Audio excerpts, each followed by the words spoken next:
A música História pra Ninar Gente Grande, do samba enredo da Estação Primeira de Mangueira para o Carnaval de 2019, foi criada com o propósito de recontar a história do Brasil sob a perspectiva dos povos silenciados, como os povos indígenas, os negros, as mulheres e as figuras populares.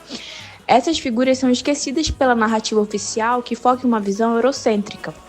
Essa letra foi composta pelo David Domênico, Tomás Miranda, Mamá, Rony Oliveira e Danilo Fermino. O samba propõe uma reflexão crítica sobre a memória nacional, exaltando os heróis e heroínas do povo e questionando as versões históricas contadas pelos vencedores. A canção se tornou um marco por unir arte, resistência e educação histórica, valorizando a diversidade e o protagonismo das vozes marginalizadas na construção do Brasil. A canção História pra Ninar Gente Grande, dentro da dimensão pedagógica, como uma ferramenta de ensino. A música traz uma versão da história contada pelos sujeitos negros. Ela pode estimular o pensamento crítico sobre as fontes e versões históricas, questionar o eurocentrismo dos currículos escolares tradicionais e reconectar o ensino de história à experiência e identidade dos alunos, principalmente dos alunos negros, além de promover o diálogo entre os saberes populares e os saberes acadêmicos. Em algumas atividades pedagógicas, a canção também pode ser usada para discutir o conceito de história oficial versus memória coletiva, comparar o conteúdo da letra com trechos de livros didáticos, inspirar produções artísticas e também narrativas próprias dos alunos sobre as suas comunidades. Quando se fala de história, normalmente nos deparamos com um ensino eurocêntrico que minimiza as contribuições dos negros e exclui suas histórias. Esse samba enredo questiona exatamente isso e convida as pessoas a acordarem, entre aspas, para a história que foi cuidadosamente suavizada ou omitida, que foi a escravidão, a brutalidade da escravidão, a glorificação dos colonizadores e a exclusão das lutas e resistências negras. Essa ideia de despertar para uma nova narrativa está diretamente relacionada ao trabalho do Olavo Soares, que em um de seus estudos sobre a música nas aulas de história defende que a música pode ser uma ponte para o aprendizado acadêmico e as memórias afetivas dos alunos. Ele ainda argumenta que ao incorporar a música nas aulas de história, podemos resgatar histórias esquecidas e reconectar os alunos com a realidade histórica de uma maneira mais emocional e envolvente. Esse samba enredo, a História pra Ninar Gente Grande, faz exatamente isso. Quando a história é transformada em canção, os compositores eles nos convidam a ver o Brasil com outros olhos, a história do Brasil com outros olhos. Não esses olhos que amenizam e suavizam o horror que foi a escravidão, principalmente para os negros, mas deixam claro o que foi ocultado. A canção ela se torna uma ferramenta não apenas de ensino, mas de resistência, desafiando a ideia de uma história oficial que sempre silenciou as vozes dos negros e dos povos originários. O autor ele também destaca que, ao trabalhar com a música, os professores não estão apenas transmitindo conteúdos, mas também promovendo um ambiente de reflexão crítica, Esse samba enredo em sala de aula pode fazer com que os alunos reflitam sobre a importância de dar voz às memórias coletivas, que não aparecem nos livros didáticos, que são ocultados nos livros didáticos. A música, no geral, é uma poderosa ferramenta de transformação que é capaz de despertar nos alunos, em qualquer pessoa, uma visão crítica sobre a história e criar uma valorização sobre essas histórias que não foram contadas e que formaram a identidade plural do Brasil.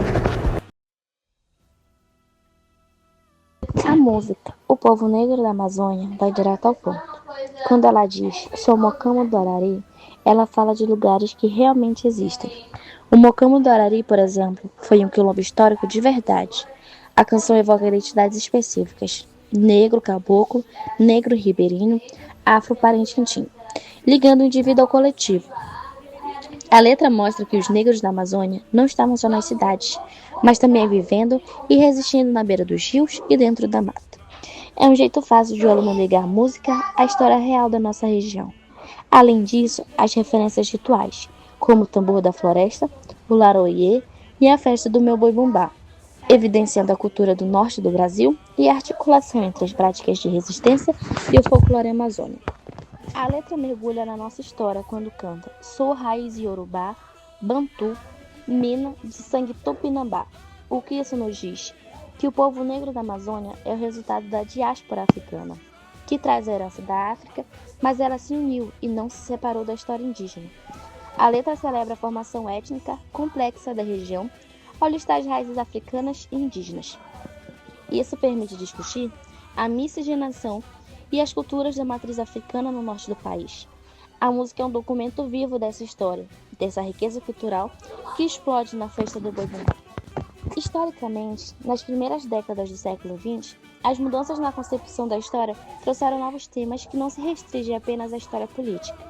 O uso de fontes de audiovisuais e das novas mídias no ensino da história, impulsionado pela informática, é hoje um dos principais objetivos da didática.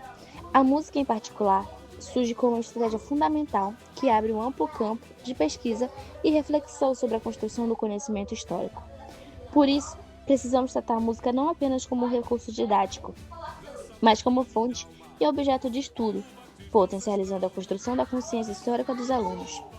Para que a música seja eficaz, é crucial superar a visão de que ela é um mero recurso didático, que pode, na verdade, desestimular o aprendizado da história. É necessário tratá-la como uma fonte de objeto de estudo. Uma música é muito mais do que apenas uma combinação de notas ou ruídos. Ela é um produto de incontestáveis vivências coletivas e individuais, com as experiências de diversas civilizações ao longo da história. Desta forma, a música manifesta facetas concretas e abstratas de um complexo fenômeno cultural e sócio-histórico. Ao utilizá-la em sala, não devemos nos limitar à letra e melodia, mas sim analisar seu processo de produção, circulação e consumo. O objetivo é fazer os alunos compreender os motivos pelos quais as pessoas atuaram no passado e a maneira como pensavam sobre o que fizeram. Em resumo, o professor deve juntar o que ele tem para ensinar com o jeito que os alunos interagem e se conectam como um. É aí que a música entra como recurso fundamental. Ela atua como uma ponte, ligando o que os alunos vivem hoje com o passado histórico, como, por exemplo, a toada O Povo Negro da Amazônia, que foi utilizada. Isso funciona porque a música não é só teoria. Ela possui uma forte carga afetiva. Ela mexe com os nossos sentimentos e emoções, e está profundamente ligada à nossa vivência. Quando o aluno usa o próprio gosto musical, que ele já tem no dia e no lazer para estudar, essa memória afetiva se transforma em consciência musical no presente, tornando o aprendizado mais profundo e significativo. As músicas na forma de pensar, a história acontece o tempo todo, e o processo educativo faz parte dessa transformação social. E usar a linguagem musical dessa forma, aproveitando a emoção e a experiência do aluno, torna-se uma potente ferramenta para criar reflexões, contar narrativas e interpretar o passado de um jeito que realmente faça sentido. Vou chamar